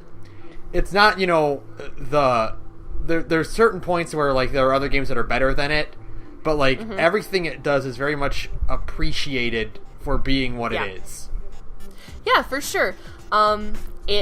Its characters are not quite... I don't know how to put this. Its characters aren't the same level of complicated as Abyss's characters. But that's not necessarily a bad thing. They're still good characters, they're still well written, and you still get a good sense of who they are as people, but they are not as overly complicated. Yeah, exactly. And yet, that's not necessarily a bad thing. It makes the cast, writing-wise, maybe a little bit weaker than Abyss's, but everything about every Tales game, when it comes to writing, is weaker than Abyss's. Yeah. It can't help it. Abyss's writing is just on another level. But everything just about these characters is very... You come across... I think the thing that really sells me about Tales of Xillia that no other game has managed to do, not even Vesperia in the same way, by the end of Tales of Xillia, you get the sense that all of these characters are friends. Yeah. You get the sense that they are going to stick together after all this. Yeah, even while Mila fucks off and becomes God, the fact that the game ends with everybody writing each other letters is a pretty good indicator. You can tell that these people all like each other, and they show it, they don't tell you. Yeah, you know exactly. What I mean? That's what really sets told it apart. Like they're friends. I mean, even if X2 didn't exist, you could still get the idea that, like, these people are going to stick together and stay in touch after this fight. Right, exactly. Like, they'll still be friends at the end of the day, and they never have to come out and say, well, the power of our friendship, da-da-da, see Tales of Graces. They never have to say anything like that, like, I believe in all of you, or I trust all of you. No, whatever. They never have to say that. You just get the idea by the way they all act around each other, that they like each other, and they like being around each other. And even Alvin. Yeah. They all see something in each other that they like, and they want to keep seeing each other. And I love it. It's great. It's really, really, really nice. A good way to end it. Because when you play the game, you get a sense of, like, oh, these people are, like, you feel like you're kind of hanging out with them. Like, they're friends, and you want to keep seeing them. And then we got X2. Mm-hmm. But that's different. We still have one more character to talk about, though. Can we? I'm so excited. Yes. Oh my god. We'll move on Leia to the last party member, which is Leia. Leia is my fifth favorite. Okay. In my Tales of character rankings, number 1 is Mila, number 2 is Gaius, we'll get to that. Number 3 is Natalia, 4 is Jade, and 5th, amongst a god, a king, a princess, and the necromancer, is a 15-year-old nurse from an island village with self-esteem issues. Leia Rolando is the most just refreshingly human character in this game. She is very, very relatable. She is so normal. And even when she's doing abnormal things like fighting monsters with a bow staff, she fails a lot. She's awkward. She's weird. She fails in love and in friendships. She's weird. She's awkward and weird, but not in the anime way. Right. In the normal teenage girl way. Yeah. And she's rejected not just in love, but in friendship. And yet she just keeps on keeping on and doing her best. And you're just like, I love you! Oh my god, she's so good. I wish I could sell the whole world. If I could sell the whole of a fandom on a single character, I would probably pick Leia even over Natalia, because somebody's always gonna think Natalia is a bitch. Yeah. Whatever. But I want the whole fandom to understand the greatness of Leia Rolando, because she's just so human. There's only one sticking point I have about Leia that I don't like, and it's not her fault, it's the writing's fault. Yeah. And I think you agree on this well, because we talked about this a lot during our LP, which I need to put up at some point. I need to re-upload that. The game seems to imply that she's sickly in some way, but it doesn't do it enough to make it like an actual plot point. It more so just comes off as like a weird overprotective thing from Jude. And it's like, it's this really weird part of her character that doesn't come up at all, except for like a very few times in the very beginning when you first meet her and you first do that dungeon with Mila in the cave, and then like never again. Yeah, there's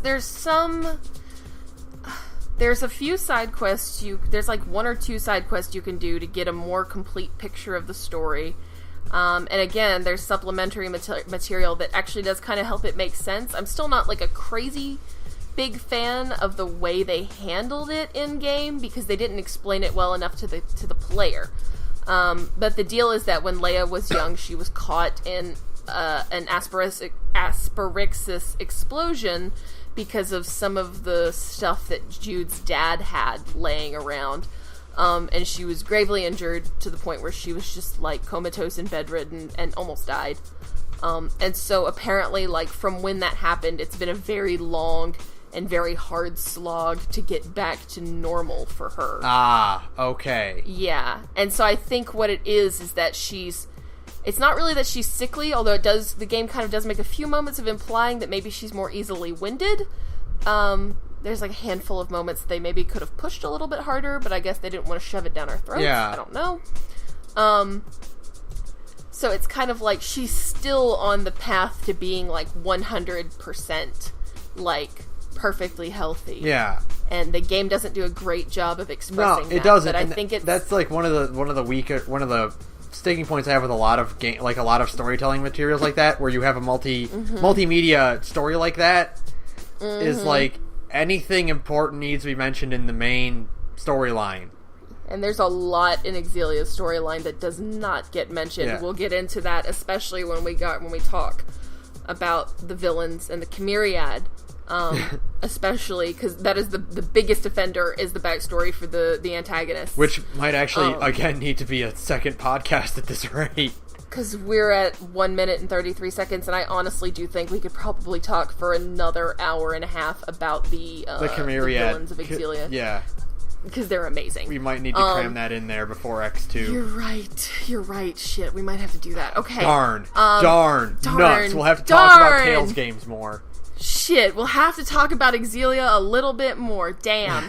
But mostly Leia right now. Mostly Leia right now, because Leia is so like, I think what it is that she isn't necessarily has a weak constitution, more that she's just really self-conscious about it. Yeah, that would make sense. And she's very paranoid about being perceived as weak after spending such a long time being weak. So she's super self-conscious about it. So when Elise accuses Leia of holding the whole party back, it's really more an attack on, like, Leia's self-confidence than it is on Leia's actual physical capabilities. Because Leia is very capable, obviously. Mm-hmm. But it's really just more like an attack on her confidence as a person, and, like, I get that.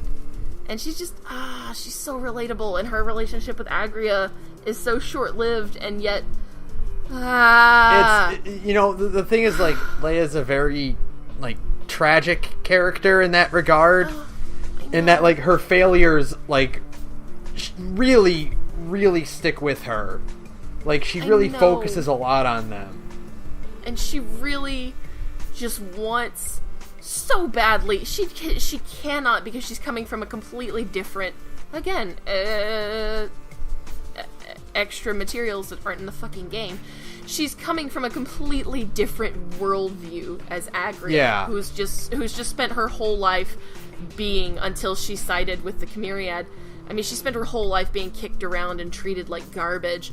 And so Agria has no reason to see why anything would ever work out in the end.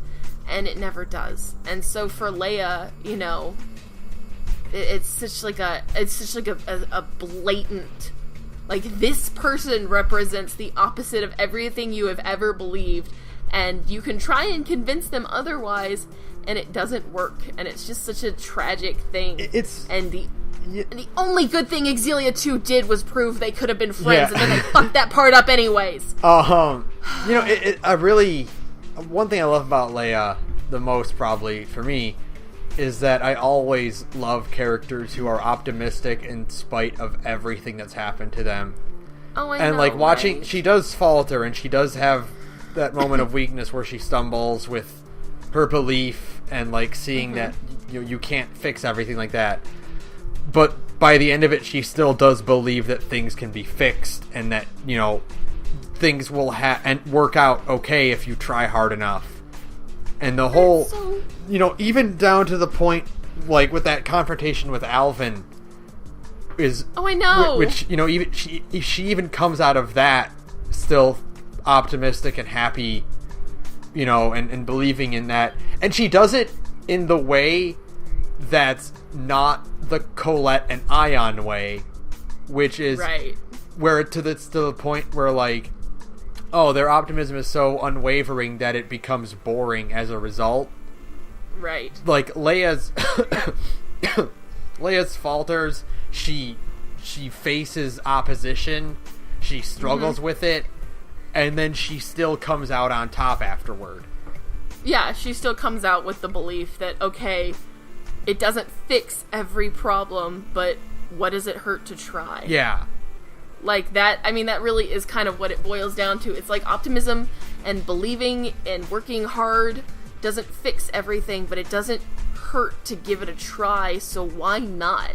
Like, and so that was, like, the whole crux of her final conversation with Rowan, is that at the end of it, she's still just like, well, I'm sad because, you know, I failed with Agria, and Jude doesn't love me back. My friend shot me in the back, literally. She's like, but this is literally the only way I know how to keep doing things, and I think it'll still work out for me.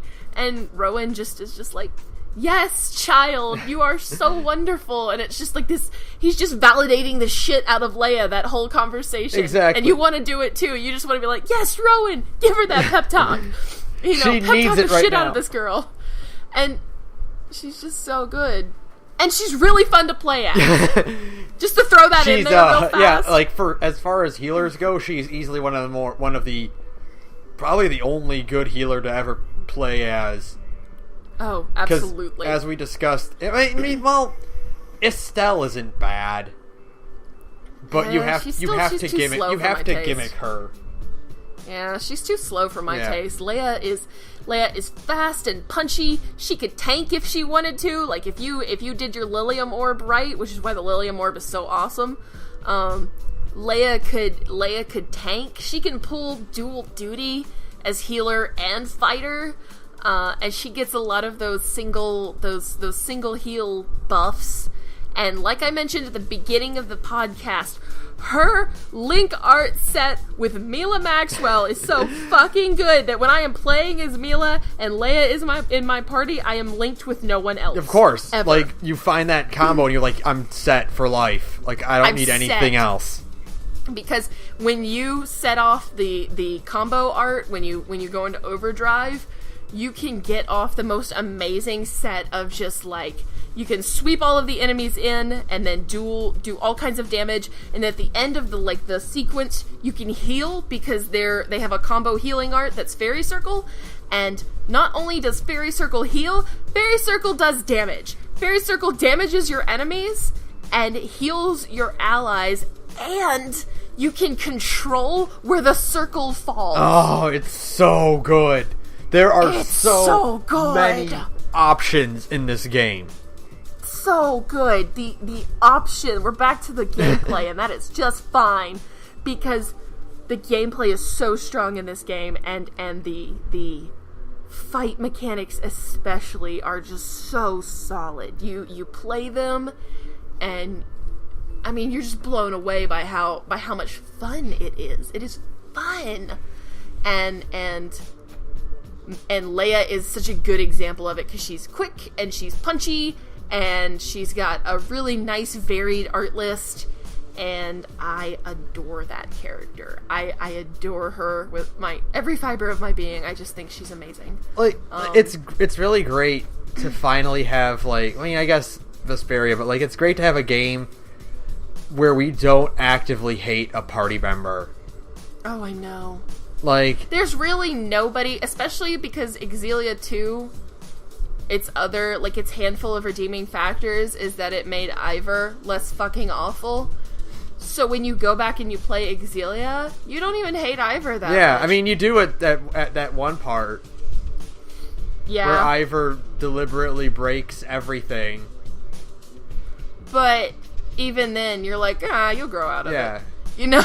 You look at Ivor and you're like, you're kind of fucking weird right now, but you eventually grow out of it and you mature and you're pretty cool by the end of it.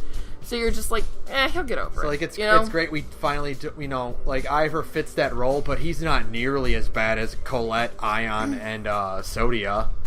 Oh, for sure. Ivor is just kind of annoying and kind of creepy sometimes, but again, he gets over it. Yeah. And he's just like, he's really not that bad at the end of the day. I mean, compared to those three, he's just kind of annoying. Yeah. So there really is nobody in that game who I actively hate. It's really nice. And, like, yeah, we will have to do, because, like, there's so much to say about the Chimeriad, too. Oh my god, I know, right? I could just go on and on. We spent, this entire time talking about how great the party is, because, like I said at the very beginning, like, it all boils down to this game is just so refreshing, and, like, you feel it's very appreciated that what it does for its characters, because, like, it's that great middle ground of, like, they fit certain character archetype roles, like there's your standard Tales roles. Like, it doesn't go as far as Abyss does with, the standard JRPG party roles, right? But, like, it does it just enough that they're very fresh takes on that it plays role with them.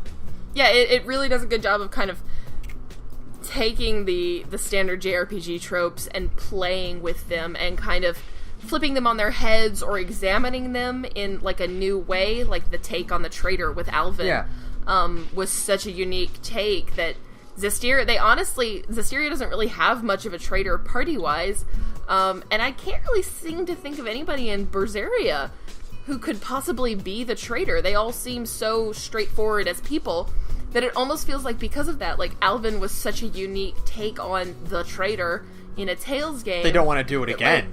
They don't want to do it for a while, because how do you top such a unique look at it where the traitor is a deeply complicated and very conflicted person?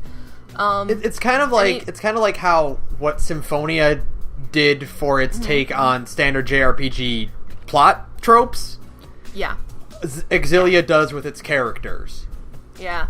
Xillia has certainly, if not the best written cast, it has the most likable cast. Oh yeah, definitely. In the series. there is not a single character in the main party who I am annoyed by or dislike. Yeah. Or that I'm ambivalent. Yeah, exactly. Like, not even to the point where you're like, well, I could take or leave them. Yeah, me and like Carol and Genus, I'm just kind of like, I can't, I'm having a hard time connecting with you. But I don't really have that problem in Xillia. I think every single character, I can find a point of connection with them. They're very relatable in a way that's like, it's not Persona levels of connection with them, but you have that one point where like, okay, I can tell where this character's coming from, and that allows them to be more fantastical about everything else, and allows them to be more, bombastic and ridiculous. Yeah, ridiculous and like fantasy and heroic, kind of thing. Yeah, for sure. And I think just the fact that these characters are so human, and even, and then they have Mila, who is a literal god, and even she has her humanizing moments where she kind of learns to be human by hanging around these very human people. I mean, she even says that about, I don't remember which character she said it about. It was probably Jude, because a lot of her commentary is about Jude. She just says, like, I like you. You're just so very human, And you can hear, even with her voice actor's terrible audio quality, you can hear the affection in her voice, where she's just like, you're just so human. And she starts out as a very, like you said, a very alien character. She doesn't really know how to relate to people. And she comes across, for a pretty large portion of the game, she comes across as pretty cold. She starts off as Rose Quartz, basically. Yeah, she's Rose Quartz, and she's just kind of, like, she doesn't really understand people. She just thinks they're kind of cute. You're so funny, Mr. Universe. And then by the end of it, she's spent all this time with these people, and she's become more human as a result. And I love that she ends up, she doesn't, as sad as I am that her and Jude don't get to, like, end up together, like, not even romantically, just hanging out together. As sad as I am that happens, I love that she gets to become God. Yeah. She gets to become Maxwell at the end of it. And just to round this conversation out, I love the final emotional beat of Tales of Xillia, where it's the end of this huge long journey, and there's a light at the end of the tunnel. They dispelled the schism. Things are going to be okay. There's enough mana to save both worlds until a better solution is found. And she takes Jude's hand and she says, I am Mila Maxwell, and I am going to be okay. And she's crying, and you're like, it's so beautiful! Yeah.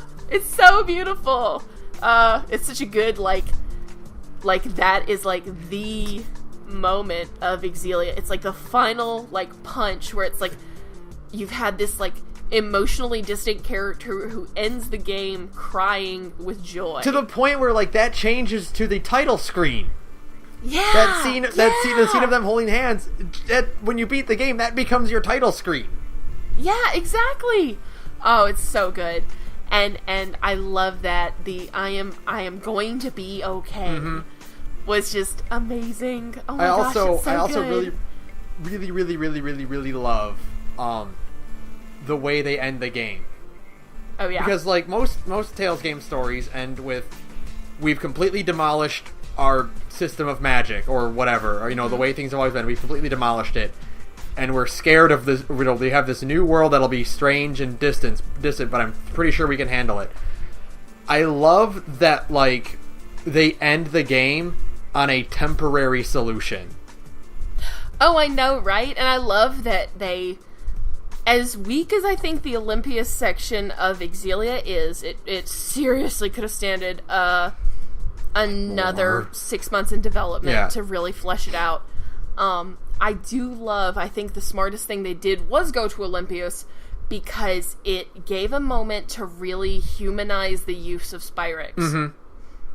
It wasn't, because until that moment, Spyrex have only been able to be seen as an evil thing. They were only ever evil. They were used to hurt the party. The Lance of Kresnik is a huge Spyrex.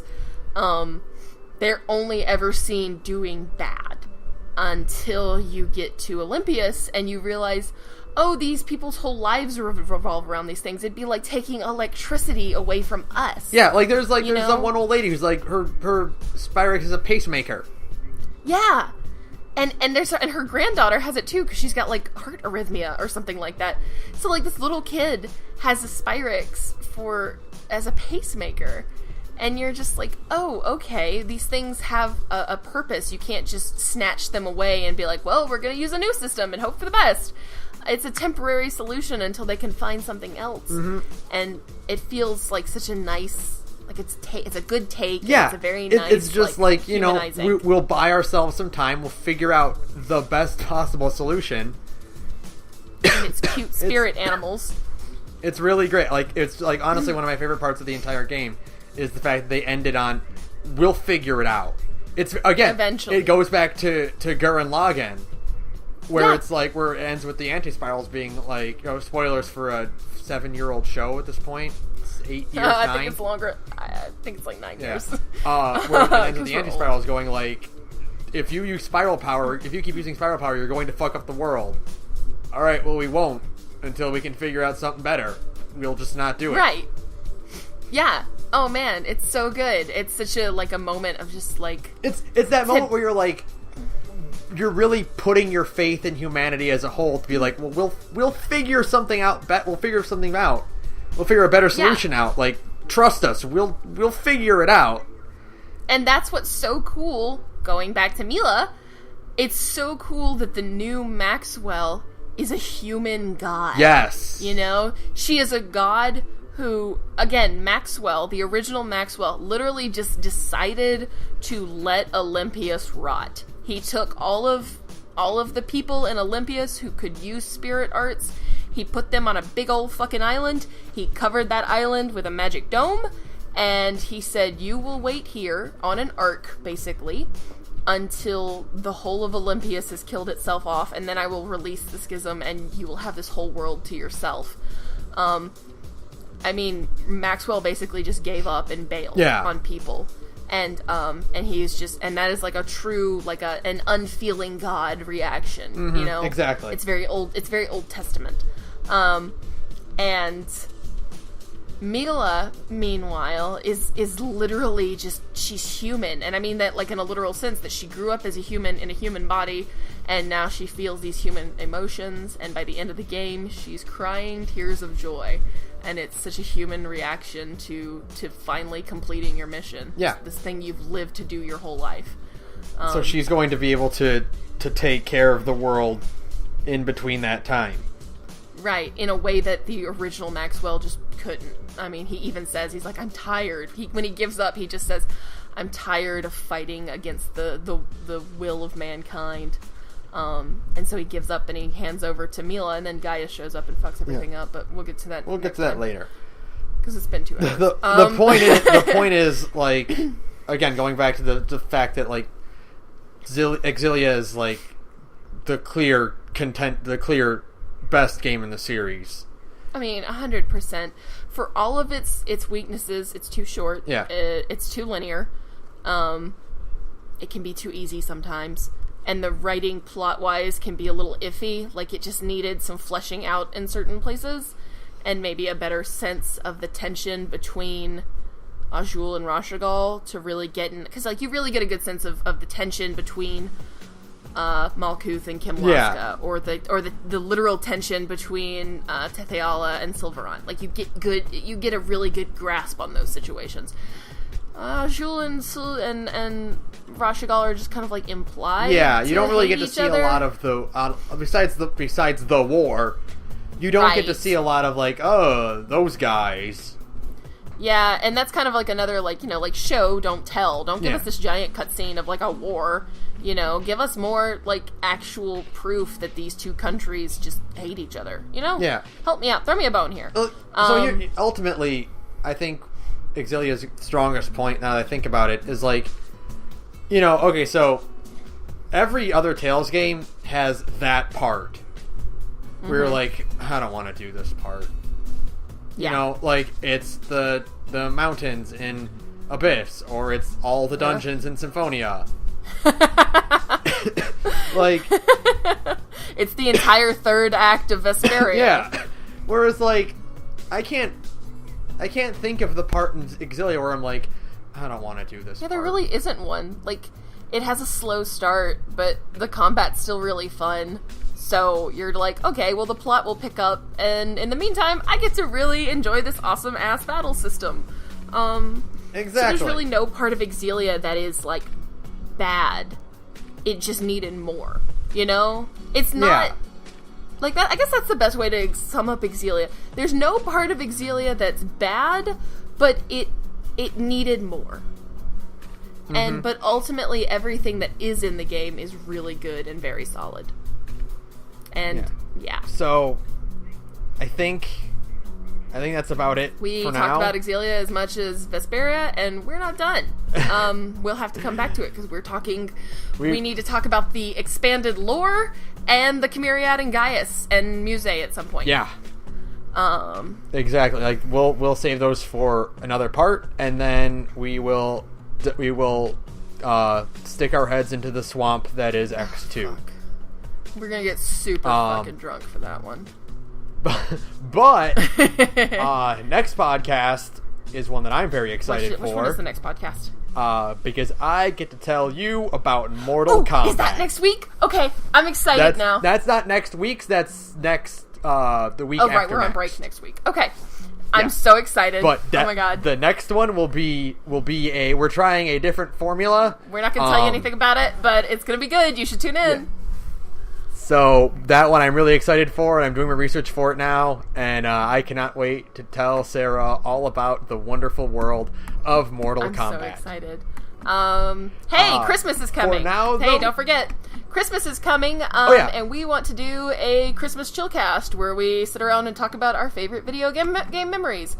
And we want to talk about your favorite video game memories centered around Christmas, or just in general, if you want to do that. Yeah, just in general. So email them to us. I already have. Really? a few. That's exciting. Yep. So that's cool. Oh, but we will always take more. You can send us an email about anything you want at thegorgepodcast@gmail.com. We'll answer your questions on the air if you want to tell us that we're stupid or that we're wrong about certain things. If you want to tell us that Elise is actually the worst kid character, you're wrong, but we'll still read it aloud. And if you want to tell me that Xillia is actually pretty mediocre, well, no, you're wrong. But we'll read it on the air, and then I'll tell you how wrong you are again. But yeah, you should also tweet at us at the Gorge Podcast. The Gorge Podcast, not the Gorge Codcast. Yeah, the Gorge Podcast. So link to both of those in the description, of course. Sarah, tell us about your other podcast. Hey, I'm in another podcast. It's an LGBT RPG podcast called Big Gay Nerds. I play it with a bunch of other really cool people who are also some big gay nerds. You should listen to it sometime. We're on SoundCloud, and we're pretty cool. And we love it. And you should love it too. That was a shitty promo. No, that works, though. I'll link to that in the description as well. Thanks, as always, to Broke for Free for use of our background music. Link to his work in the description. Fuck. That will be it for promos. I think we're good. We don't have anything else? Fuck Dima?